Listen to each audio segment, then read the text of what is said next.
tomorrow belongs to the people who prepare for it today. Distinguished awardees, you guys look really good up here. It gives me great pleasure and honor as the minister responsible for education to bring greetings on behalf of my government, and in particular, the Ministry of Education, Youth, Sports, and Library Services at the 19th Annual National Academic Award Ceremony. This is a celebration, and I must commend our Master of Ceremonies for trying to get everyone in this auditorium in a celebratory mood. Mark, don't worry, we're going to get them there eventually. We are here to celebrate the achievements of our students.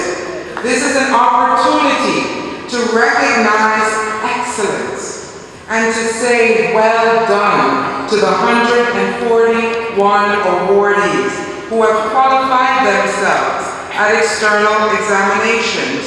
A job indeed well done.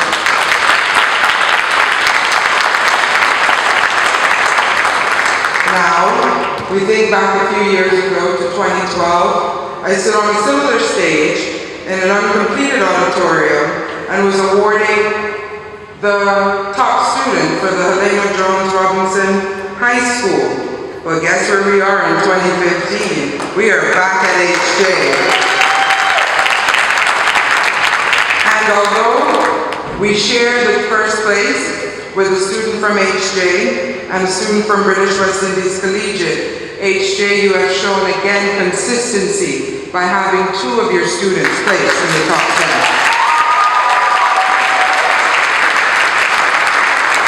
So, let me give some warm greetings to our top 3 students. This year, I attended most of your graduations, and I can say I've seen most of you behind me before. I recognize some of you as valedictorians, salutatorians of your individual schools, and this is indeed a good thing. And your external examination results can be clearly seen to not have been a fluke, as your hard work and dedication during your term in high school or secondary school has resulted in you being celebrated and awarded today.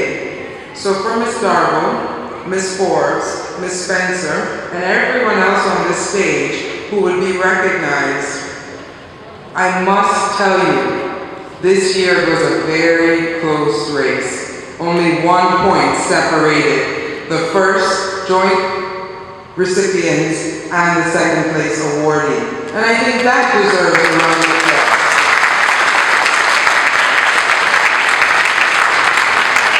I further want to congratulate Ms. Dabo, who is the only student from the Turks and Caicos Islands this year that made the list of regional awardees. She placed 6 out of 6,375 in the area of home economics.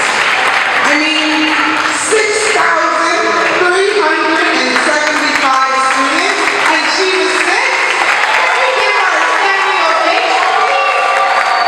Come on.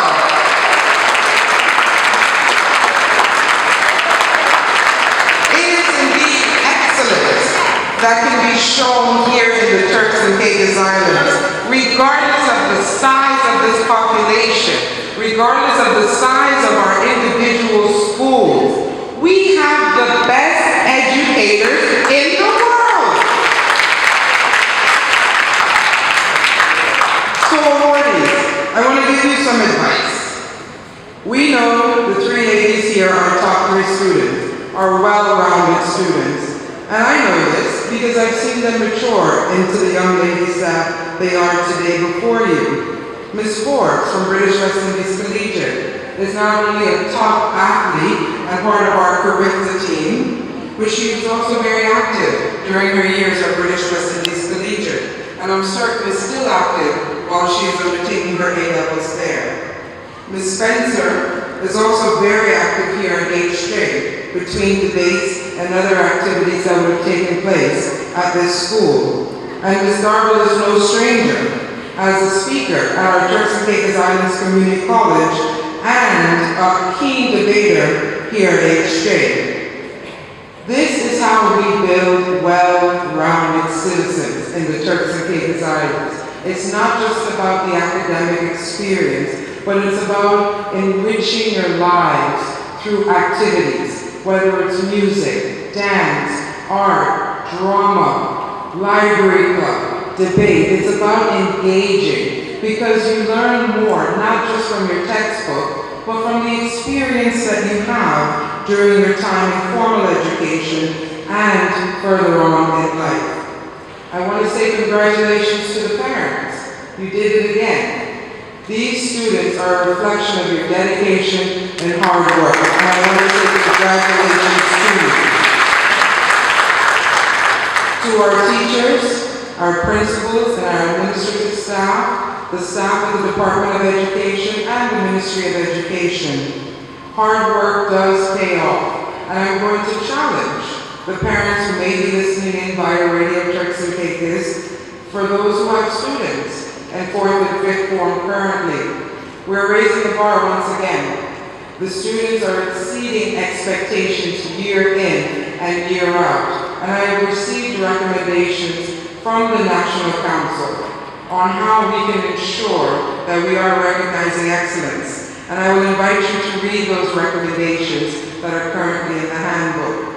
And to say, parents, your involvement can only increase in the daily lives of your children. Sometimes we have to take a step back from ourselves and ensure we are guiding them on the most appropriate path.